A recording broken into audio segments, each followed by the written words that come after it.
Hola, buenas tardes. A nombre del Instituto Veracruzano de la Cultura y de la Galería de Arte Contemporáneo de Jalapa, les agradecemos que nos acompañen el día de hoy en otro miércoles de conversatorio.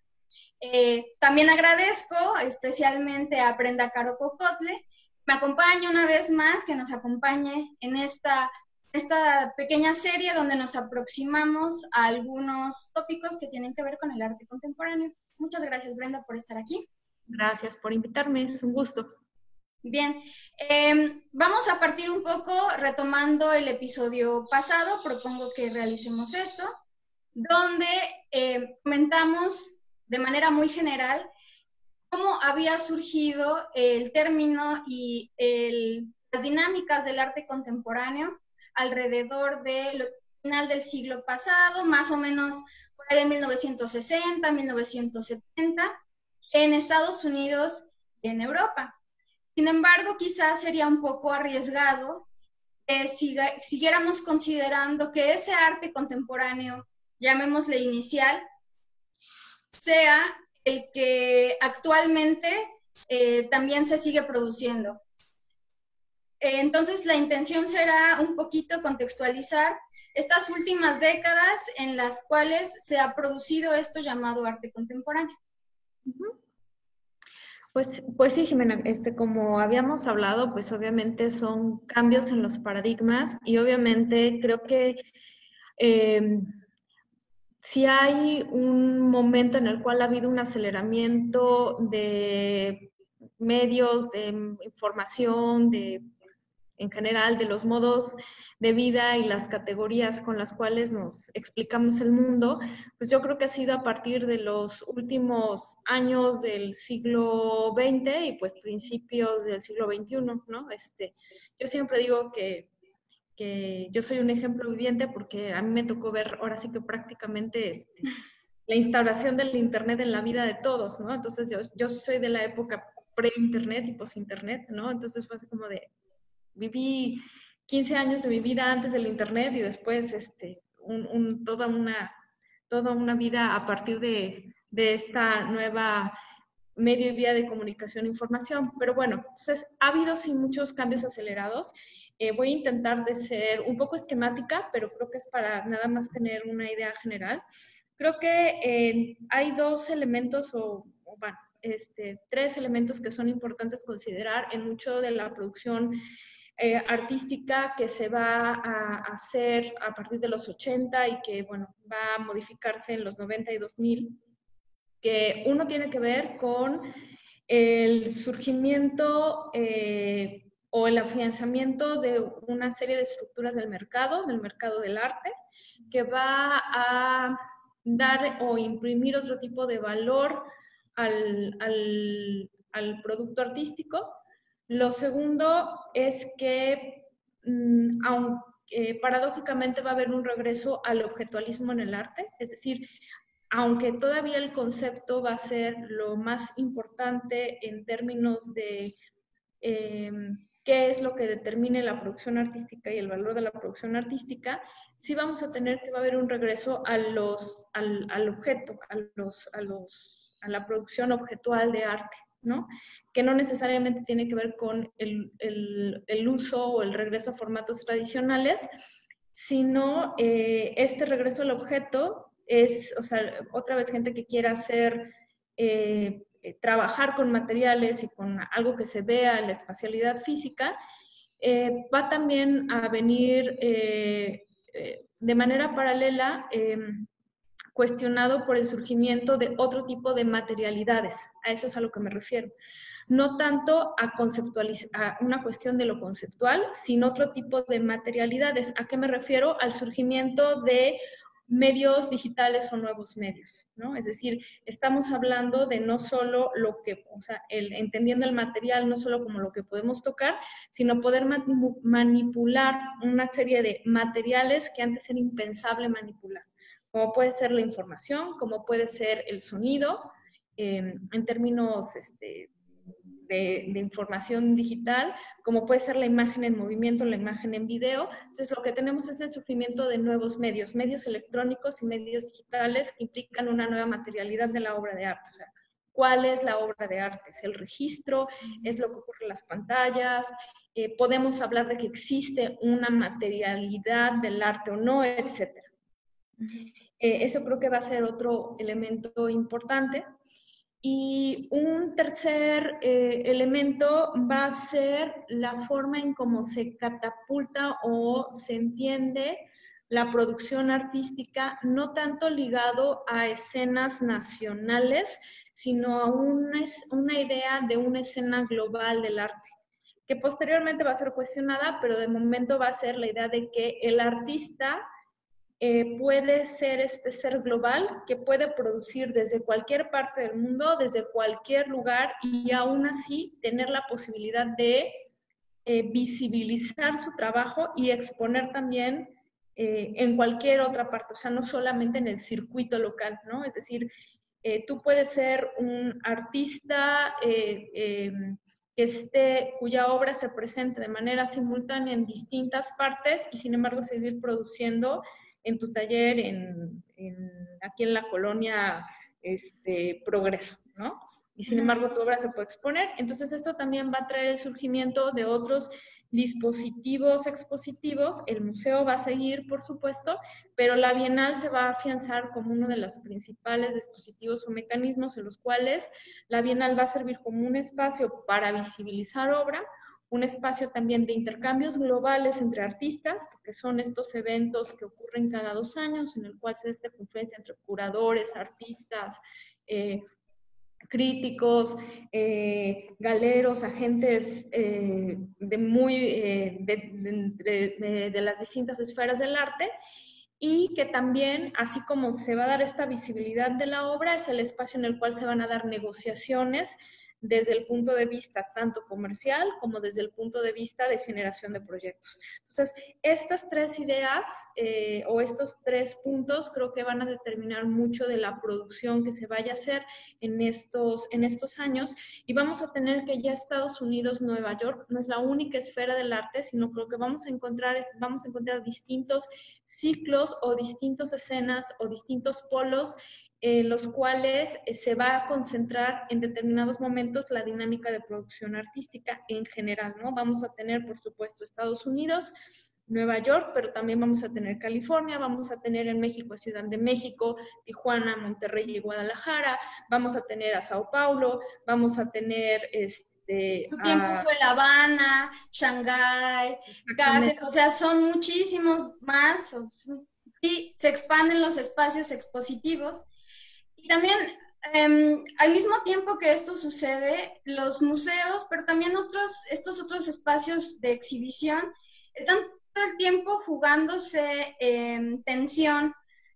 Pareciera, desde mi perspectiva, los artistas de final del siglo pasado tienen una preocupación fuerte por un sentido cuestionable de identidad nacional que ya se había derrocado a inicios más o menos mediados del siglo XX, pero hay como una pregunta por el quién soy, por esta especie de interrogante por un sujeto que todo el tiempo está cruzado por condicionamientos políticos, condicionamientos sociales y condicionamientos económicos. El artista, claro que no escapa de ello, y buena parte de la producción de estos artistas está preguntándose de manera constante por esta serie de identidades más o menos ficticias que fueron nacionales y que en cierto grado nos proponen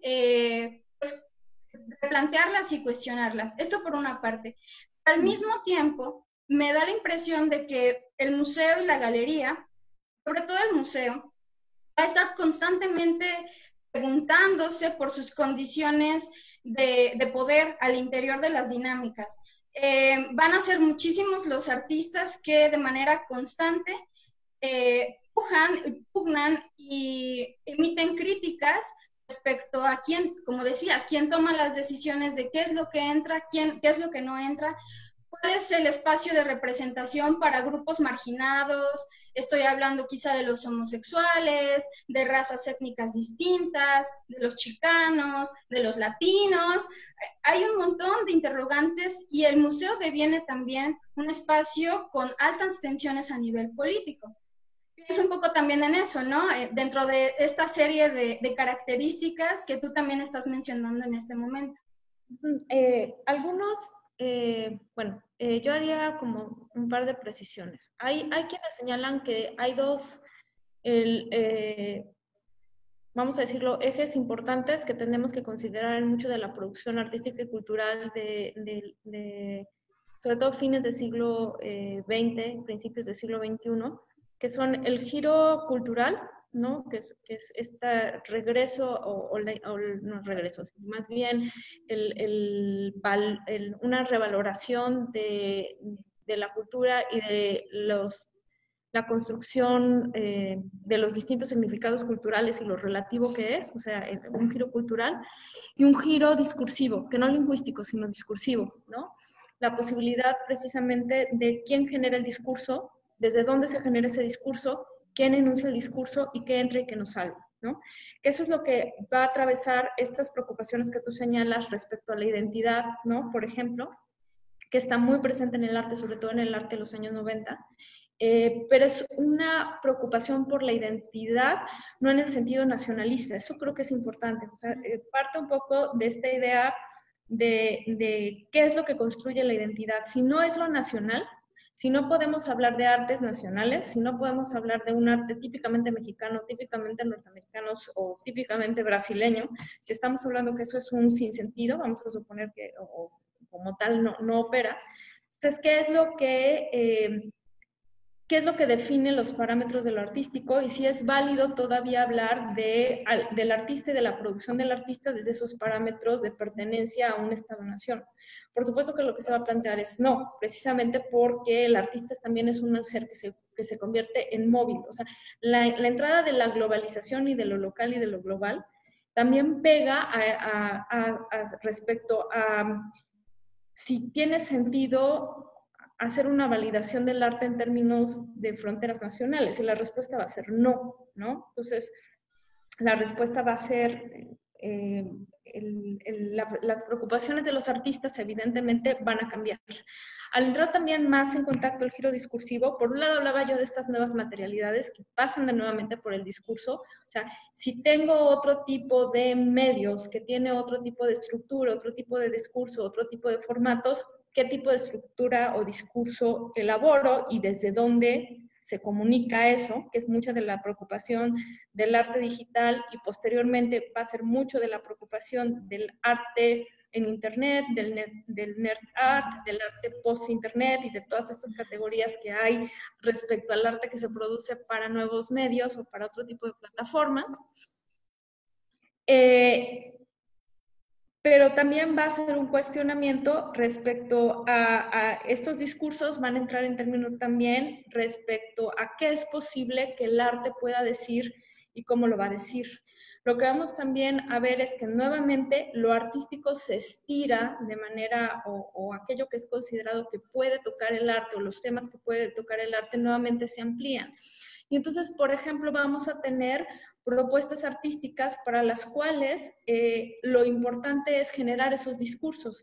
Y esos discursos tienen que ver con la incorporación de otros interlocutores, lo cual puede ser desde iniciativas muy centradas de nueva cuenta en generar propuestas desde una esfera del activismo, de la acción pública. Vamos a tener también que mucho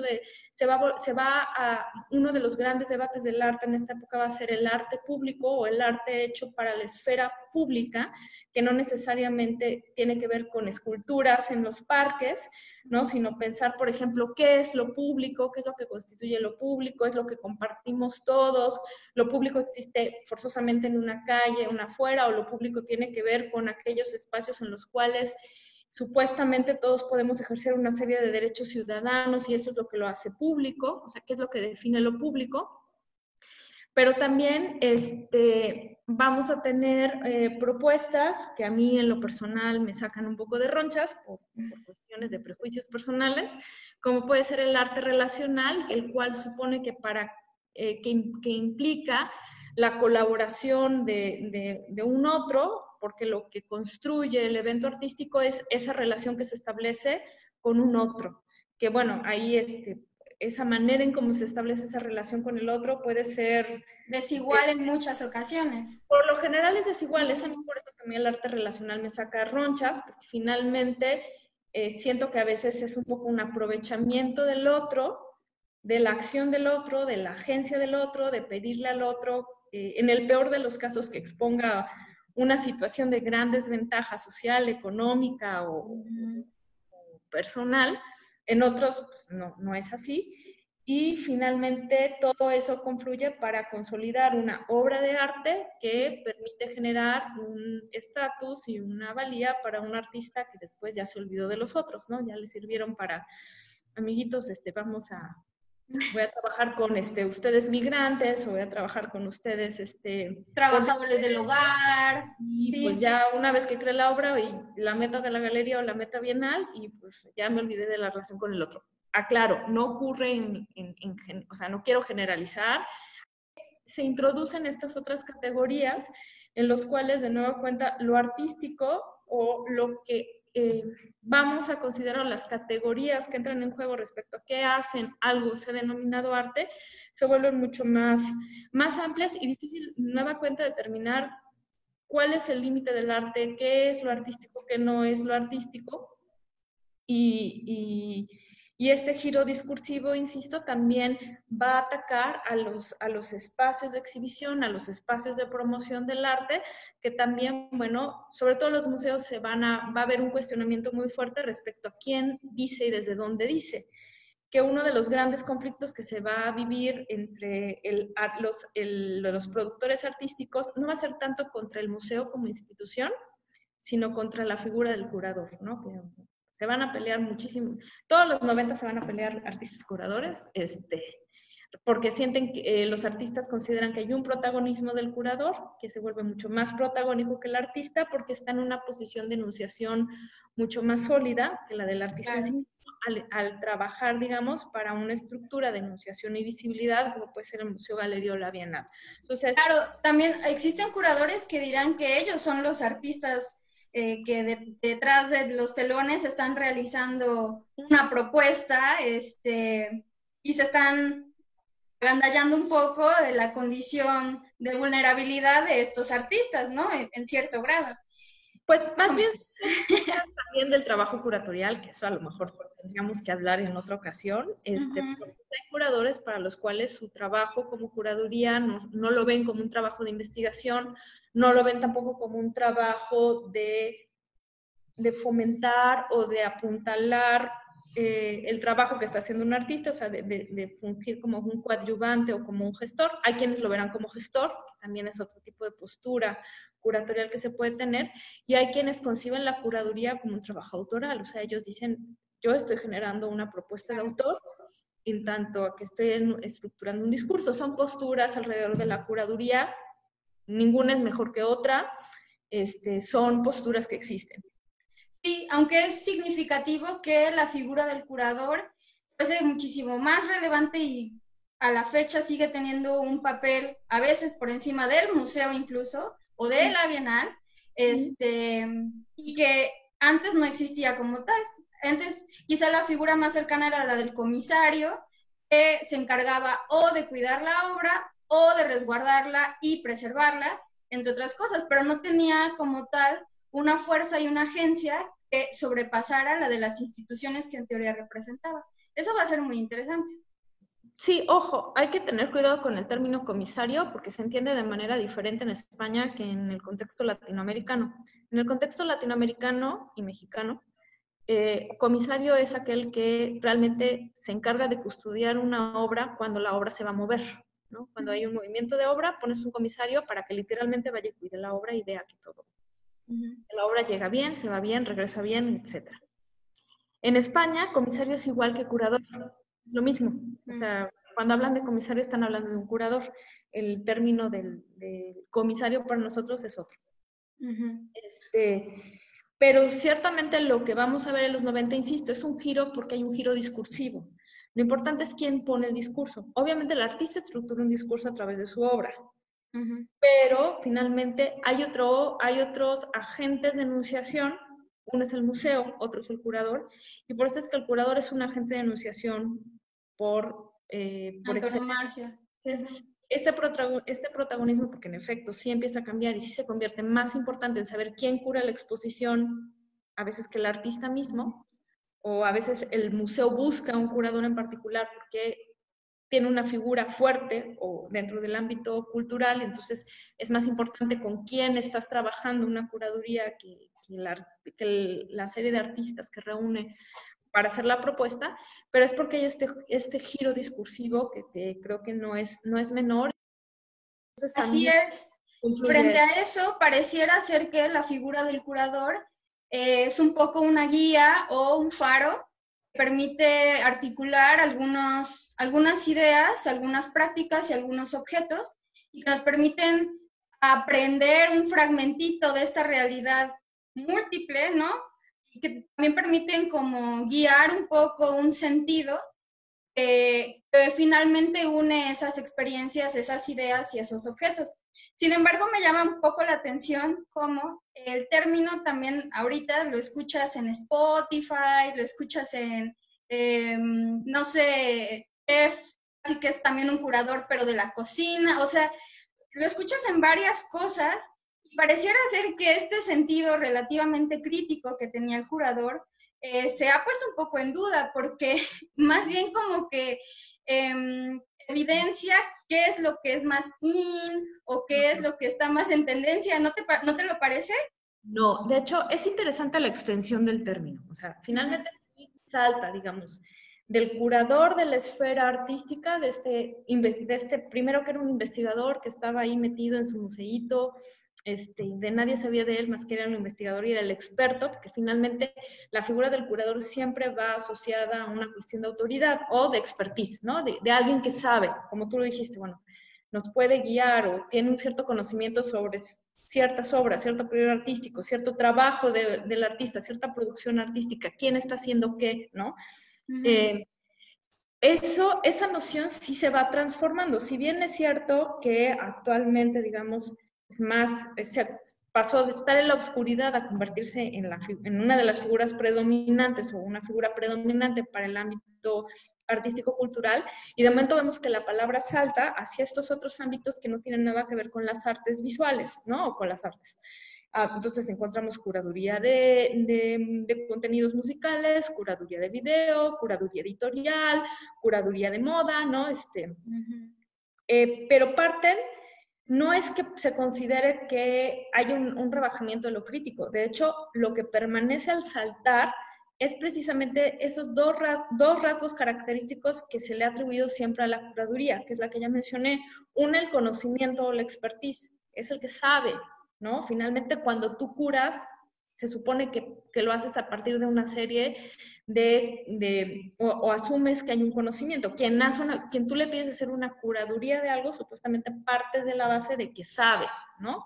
Claro. Pero por otro lado, que eso también tiene que ver, decir, todos tenemos la posibilidad de curar, deviene de nueva cuenta de esto de estructurar un discurso. Es decir, cualquiera puede estructurar un discurso con base a dos operaciones básicas que tiene la curaduría, que es la selección y la argumentación. Entonces, cuando tú haces una curaduría editorial o una curaduría de moda o una curaduría de música o de memes, finalmente o sea, cuando estamos aplicando ese término de esa manera, se está haciendo referencia precisamente a que hay una serie de criterios que determinan una selección determinada y uno asume que a partir de alguien que tiene una base determinada.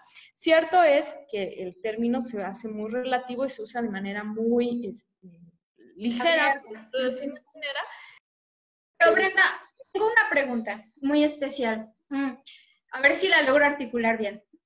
Cuando esta categoría de la experiencia artística y más que nada de la experiencia estética explota, se dice que ya no necesita de un objeto, Después mencionas que quizás se vuelva a replantear y digan, bueno, sí, sí necesita de algunos objetos, ¿no? Pero trasladada a la experimentación con nuevos medios, muchos de los cuales tienen que ver con los avances tecnológicos, por decirlo de alguna manera. Sin embargo, pareciera que el valor que en otro momento hubiese sido muchísimo más específico respecto a la obra de arte, en este momento donde se pone en duda, se tambalea, pareciera ser después que con el afianzamiento del mercado, uno de los valores más importantes del objeto artístico será el valor económico, bien observado a través del baile de los ceros o el baile de las cifras, que a veces vemos que son exorbitantes en algunas ferias, pero también en casas de subastas, o bien también en el caso de los museos, un poco siguiendo estas políticas masivas, donde en ocasiones traen exponentes junto con un fuerte empuje publicitario, y en la medida en que llega un público mayor o menor, se cataloga como más exitosa o menos exitosa. Esos dos cifras, al final del día, permiten más o menos evaluar el valor, por decirlo de alguna manera, del objeto artístico en términos cuantitativos. Yo no digo que sea lo más adecuado o que sea lo más ético, pero pareciera ser que es un poco más objetivo, ¿no? Por decirlo de alguna manera. Y entonces, en este juego, a veces pudiera ser un poco macabro del mercado, ¿cómo el curador puede posicionarse, ¿no?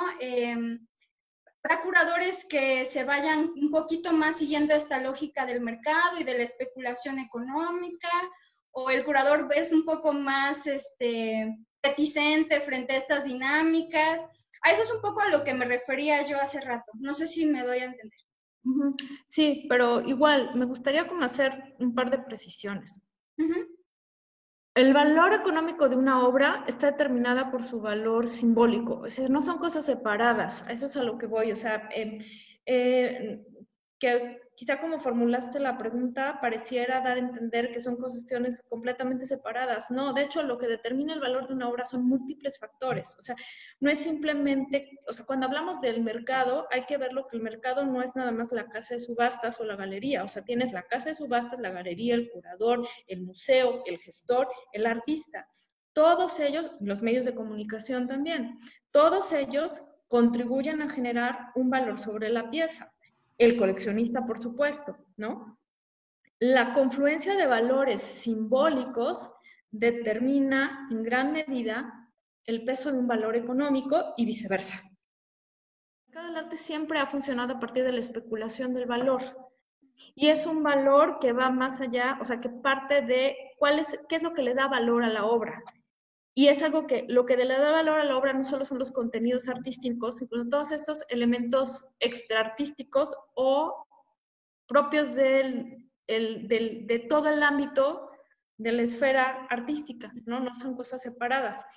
Evidentemente, por eso insisto, no podemos verlo como separado. Claro que determina, y tenemos agentes, ¿no? Hay agentes, están las galerías, están las bienales, están no sé qué, pero los circuitos, digamos, o sea, pero el valor no lo va a dar solamente una galería, o sea, el mercado es todo esto en conjunto. Entonces, lo que finalmente va a hacer que algo tenga valor económico va a ser todo este juego, y a veces el valor económico lo contrario. El ejemplo más claro es el Frida Kahlo. Frida Kahlo se va hacia las nubes cuando es adquirida por una cantidad exorbitante por Madonna en una subasta. El hecho no fue ni siquiera la cantidad exorbitante, fue quién lo adquirió.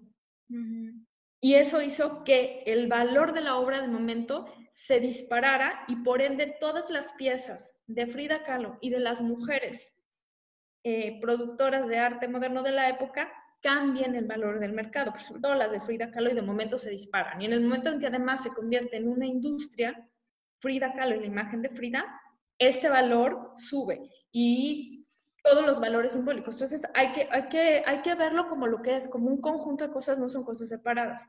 Ahora, respecto al otro que me preguntabas, es una cuestión más que nada de ética. Es una cuestión de ética profesional del curador, es una cuestión de ética y visión del museo. Hay museos que dicen, no, mi visión no es de irme por el blockbuster, es decir, por estas exposiciones que jalan muchísima gente, yo quiero trabajar estos elementos. Tiene que ver también, digo, es bastante más complejo, pero también muchos de estos espacios están sujetos a o de momento se vieron insertos en este discurso de la industria cultural, en el cual hay una demanda porque el museo sea equiparable en cuanto a los términos de cómo concibe su acción a los del cine, por ejemplo, a los del teatro, que son industrias culturales, pero también en un momento en el cual en muchas partes vamos a ver una menor intervención estatal. Entonces, los museos quedan un poco como, bueno, pues yo ya no te voy a dar, Estado, no te voy a dar presupuesto, y tú ráscatelas como puedas para generar recursos para hacer tu trabajo. Entonces, también una forma en como los museos dicen, bueno, ¿cómo hago para generar esos recursos? Necesito ingresos en taquilla, necesito ingresos publicitarios, necesito ingresos vía el like o no sé qué, y entonces diversifican las experiencias que pueden ofrecer. Y jalo proyectos que sé que me van a redituar mucho público, ¿no? Claro. Y hay algunos que dicen, bueno, programo un proyecto que me va a traer, que es un blockbuster, me va a traer un chorro de público, y a la vez programo 2 chiquitos de arte emergente, súper arriesgados, que a lo mejor no van a tener público, pero le puedo dar entonces chance a estos artistas que de otra manera no podrían. Esa es la postura que adquieren algunos museos. Otros museos trabajan realmente pensando en el puro mainstream, otros de plano se resisten y dicen, yo no voy a hacer blockbusters, eso no es lo mío. Otros continúan con su subsidio estatal y eso les permite de alguna manera poder ir librando.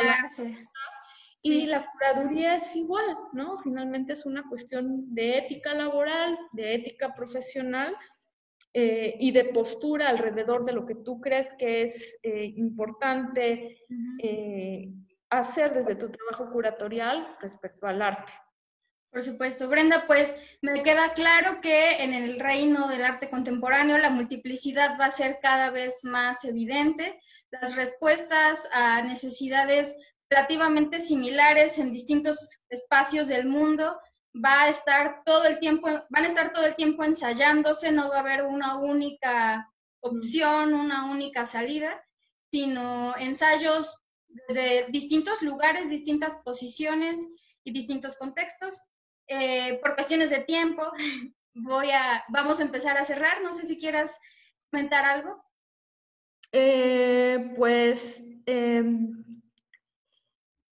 Pues simplemente decirle a quienes nos ven que el arte contemporáneo, que a veces también me parece que se manejan 2 polos de valoración muy extraños. Uno, la satanización por completo, decir que esto no es arte, esto es basura, es los zampones del arte, como cierta conocida crítica le encanta decir,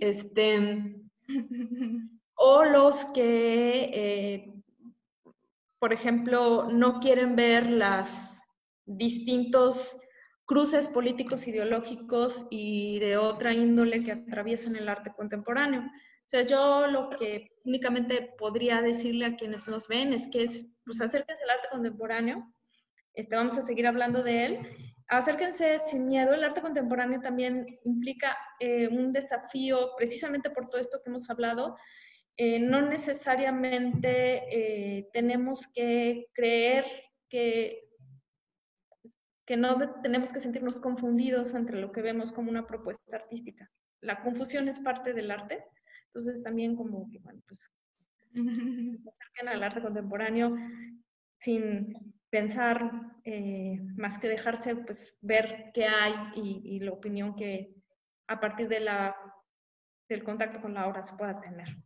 Así es. Seguramente tú como yo hemos experimentado salir de una galería y decir, ¿qué pasó aquí? Pues ni salir, estando allá adentro y decir, ¿qué estoy viendo aquí? Sí. Así es. Bueno, les agradezco a todos que nos hayan acompañado este miércoles. Les invito a que nos acompañen en el siguiente, donde hablaremos del arte latinoamericano. Y Brenda, muchísimas gracias por estar aquí conmigo en esta aventura que hemos iniciado. Cuídense mucho, por favor. Cuídense mucho. Gracias. Nos vemos pronto. Bye.